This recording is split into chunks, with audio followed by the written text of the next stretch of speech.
We were less than a minute over our time limit on the Warriors. Congratulations to us. That brings us to the Los Angeles Clippers.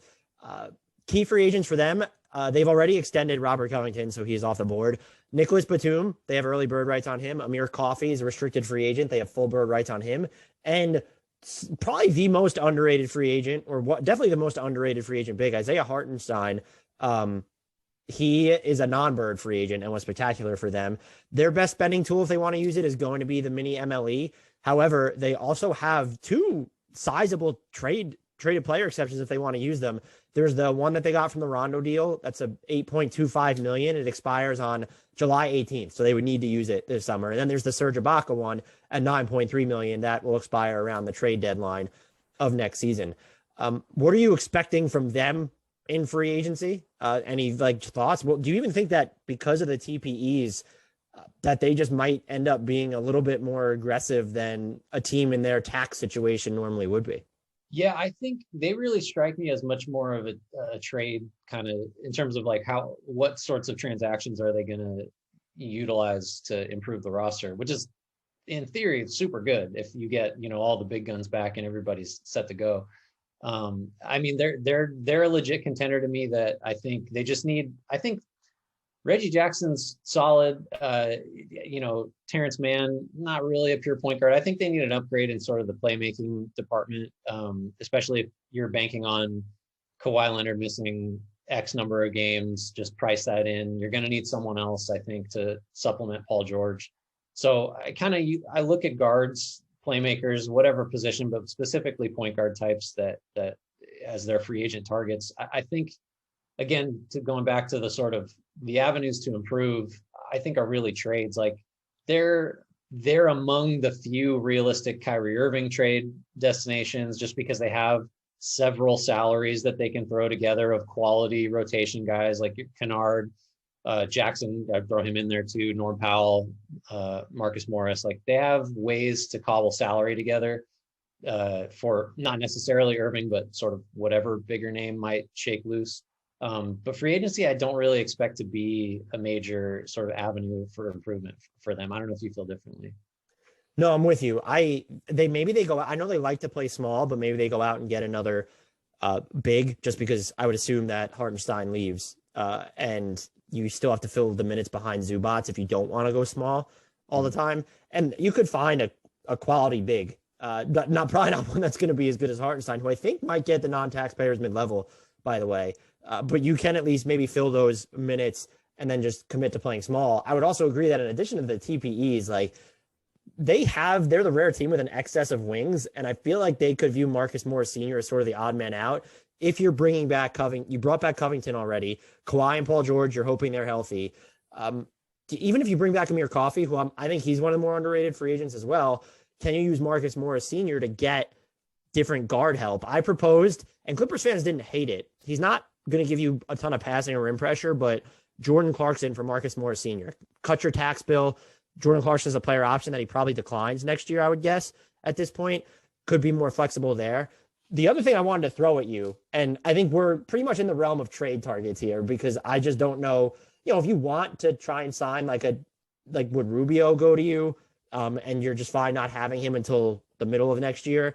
I think even names like DeLon Wright probably will cost more than the mini MLE. Tyus Jones is definitely getting more than that. I consider Dennis Schroeder for them looking at that. I just don't know if you're going to go that route. I would prefer more of a game manager than someone who's just going to give you scoring juice. And that's what also makes their situation tough. This is a name that's been thrown out. And this team, my guess is they want to duck the tax based off what they've done. And I'm not saying they would do this, but Monte Morris does fit into that Serge Ibaka trade exception. I don't know if, while the Clippers can trade a first-round pick in 2028, could the Nuggets sell them on, if they protect the hell out of that pick or something and go after Monte Morris? The only reason I'm considering it is because Denver seems like they really want to cut costs in advance of having all these mega deals for the foreseeable future on their books and sort of mitigating their risk against that MPJ deal. I wouldn't do it I want to make that 100% clear. The Clippers, though, based off how they acted at a trade deadline when they weren't a contender because they weren't healthy enough to be one, they don't seem afraid to spend in that regard. And so that's why the TPEs could be really valuable. And even just like, the Knicks are hell bent on sort of fucking up their future again, because it's the Knicks, and life, death, the Knicks fucking up their future. Like, I guess they don't have players the Clippers would necessarily be interested in that way. Derrick Rose doesn't fit into a trade exception. Nerlens Noel does, but that doesn't really help. Alex Burks is just outside of that range. So that might have actually been a bad example. But there are going to be teams that you have to imagine are going to be looking to dump certain contracts. And like those trade exceptions are big enough for the Clippers to actually maybe get someone who would be a part of their every night rotation. Yeah, I mean, Morris would be, just as good as you could possibly do. I think for what they need, for the money, for the options they have, because otherwise, yeah, I had DeLon Wright listed as someone I was thinking of, but I agree with you that he's, I don't know if your tax pyramid level is going to get him. Because then you're really going like the Goran Dragic level, like we're going to bring Rondo back, or just like I don't love a lot of the other options. And like this is a luxury, right? Because Reggie Jackson is fine. Like if you have that full roster healthy last year and Reggie Jackson is your starting point guard, I think there are not a lot of teams that are looking forward to playing that, that version of the Clippers if they don't do anything. But yeah, I think I'm trying to think of other teams that might be looking to duck the tax. But yeah, I do feel like Morris is really, because look, Denver we'll get to this in the Denver section, but I think Denver believes pretty strongly that Bones Highland is, especially with Jokic as your primary ball handler, if Bones Highland is your point guard, like you're good. And Jamal Murray's back. And so you have plenty of, playmakers, shot creators.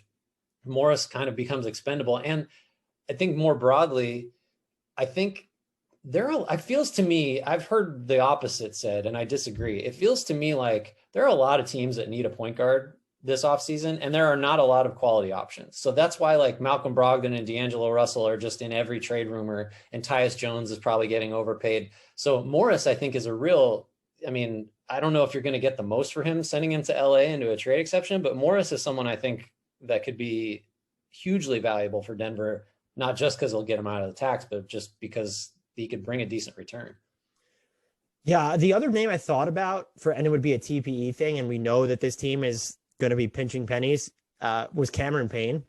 I don't know if they would consider him enough of an upgrade, but not this past year, but the previous season, he made strides as a playmaker, like an actual playmaker. So I could envision someone like that helping him. And like I said, in terms of the bigs, like you could shoehorn like almost anyone into here, because I think they're going to play positionless, I would say like 20 to 25% of the time, if not more. Yeah. And that if it's, what does Thomas Bryant go for? Not really going to help your defense, but he's coming off an injury, didn't play much last season after he came back from said injury. So those might be names. But this team, I think they're going to be, fireworks is probably the wrong word, but they feel like a team that's going to be more active than most teams in their situation would be. I think they are more so than any other team are the one that's ready to tell the Warriors and their like 350 to 400 million tax bill, like hold my beer. Like I think the Clippers have the drive and the means to just like, you thought the Warriors were paying a lot. Okay.